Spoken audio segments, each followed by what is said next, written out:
이거 보내주셨어요, 그죠? 네. 귀 이렇게 지물지물하다고. 네. 여기는 또 한 장 또 이렇게 네. 끈끈하게. 네. 이것 때문에. 네. 그리고 또 뭐 호흡할 때 뭐 있다고요? 네. 그래서 뭐 찍어왔어, 뭐 그냥 검사. 증상을 네. 다 아이고. 말씀 못 드릴까봐. 아, 이게 적어가지고 온 거예요? 네. 그러니까 몇 달 전에 온몸에 여드름 같은 작은 것이 생겨서 네. 병원에 가기 시작했다. 이게 동네 병원에 가기 시작한 거죠. 그러니까 네. 몇 달 전에. 그때쯤부터 귀를 긁어서 병원에 갔더니 말라세치아균이 있다 해서 약을 먹었다. 원인은 음식, 진먼지 알러지, 면역력 저하라고 했다.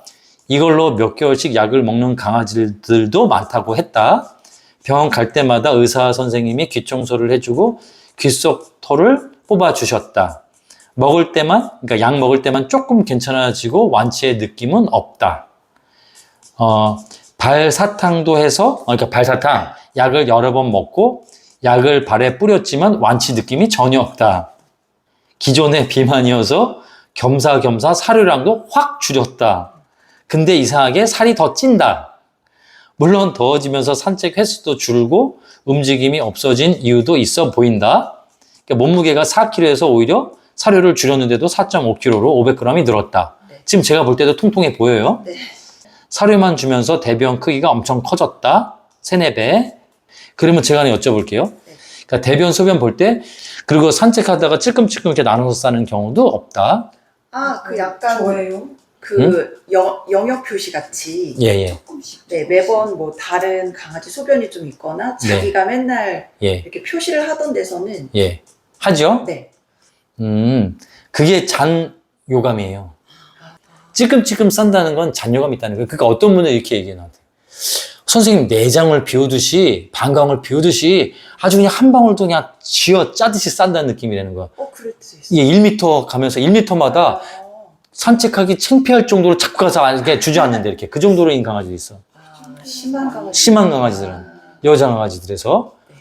예, 그거는, 요실금이에요. 배뇨장애인 거예요. 특히 언제 그럴까? 스트레스 받을 때. 그러니까 집이 이사를 갔다, 새로운 환경으로 얘가 살던 환경이 아니라 다른 데로 갔다, 아니면 가족 구성원이 누가 있다가 빠졌다, 안 온다, 그 사람이 안 온다, 아니면 누가 식구가 늘었다. 하여튼 뭐 어떤 장소라든가 구성원의 변화가 생겼을 때 스트레스를 받아요, 강아지들은. 그때 산책 나가면 그렇게. 예, 그렇게 표시를 해요. 왜냐면 안 할 때도 있었거든요. 예, 그쵸. 특히 그거 할 때 유심히 보면 얘가 무슨 환경이라든가 구성원의 변화가 있었을 때일 거예요. 유심히 한번 앞으로 지켜봐 보세요. 네. 그때 어떻다? 살이 찐다. 찐다는 표현보다는 더 정확히 얘기하면 부었다라고 표현할 거예요. 푸석푸석한다. 손발도 푸석푸석해지는 거, 얼굴도 푸석푸석해지는 거지. 뭐지? 그래서 방광이라든가 콩팥이 안 좋아졌나라고 의심할 정도로 부은 거예요. 그래서 살찐 것처럼 보여지는 거예요. 부은 거구나. 아니, 붓는 거예요. 빵빵해지더라고요. 예. 특히 양약을 먹었을 때 스테로이드제 같은 거 먹으면 특히 더 물을 많이 먹겠죠. 오줌 색깔은 더 투명해지면서. 네. 스테로이드 먹으면서 살이 쪄요. 물살. 배가 더 나와요. 팥벨리. 임신한 것처럼. 맞아요. 예. 스테로이드 먹었을 확률이 그러면 있다. 네. 있어요. 있죠? 요번에 먹었을 거야. 네, 많이 먹었어요. 많이 먹었죠? 네. 그래서 살이 찐 거예요, 물살로. 근데 원인은 거기에 있는 게 아니라 스트레스 때문에 있었는데 스테로이드가 몸을 저렇게 화학적으로 망가뜨려 놓은 거예요. 일관성을 흐트려 놓은 거예요. 그러니까 한약이 그걸 쏙 뽑아주는 거야. 그러니까 살은 제가 이제 약을 쓰면서 점차적으로 빠질 거고요. 네. 그러니까 또 이제 읽어드릴게요. 봐죠. 나이가 들어도 예민함이 줄어들지 않는다. 성격이 밤에 깊숙이 못 잔다. 그런 것 같다. 부스럭 소리만 나도 바로 일어난다. 네. 오히려 낮에 뒤집어져서 맞아요. 정신없이 자고. 혼자자요. 낮에 오히려. 네. 그러니까 쉽게 얘기하면 그거는 요즘 사람으로 빗대어서 얘기를 하자면 불면증이라는 거지, 그러니까. 그럼 개도 밤에 잘 자야 돼요? 예. 근데 사람들이 그렇게 얘기하잖아요. 개들은 밤에 지키느라고 잠 안 잔다고. 야행성이. 야행성. 가스라이팅입니다. 그럼 바깥에 있는 소, 돼지, 말 같은 애들도 그럼 밤에 숲속에 들어가서 저기 야생동물도 밤에 들어가서 그러면 눈 뜨고 있습니까? 다 자지 않겠어요? 가족들이 외출을 하거나 손님이 오면 짖고 캑캑대고 난리남. 가족들이 외출을 바깥에 나가. 네. 그때도 짖어. 난리. 못 나가게. 네. 그러니까 분리불안이 있는 거지. 네. 나도 데려가! 맞아. 꼭 우리 어렸을 때 초등학교 다닐 때 유치원 다닐 때 갔다 왔는데 엄마가 야, 나 엄마 여기 잠깐 갔다 올 테니까, 너 마트 갔다 올 테니까 너 잠깐 가 있어. 아니면 엄마 친구 만나서 식사하고 올 테니까 너 30분만 가만히 있어봐. 그랬는데, 가만히 있는 친구들도 있는데, 어린이들 중에서, 엄마 나 싫어. 엄마랑 무조건 갈 거라고 투정 부리면서 안 떨어지네지. 울고불고. 그런 식. 맞아. 흥분할 때마다 캑캑 목에 걸린 듯한 기침을 한다. 끝에는 가래를 뱉는 듯한 소리가 난다. 이런 느낌? 네.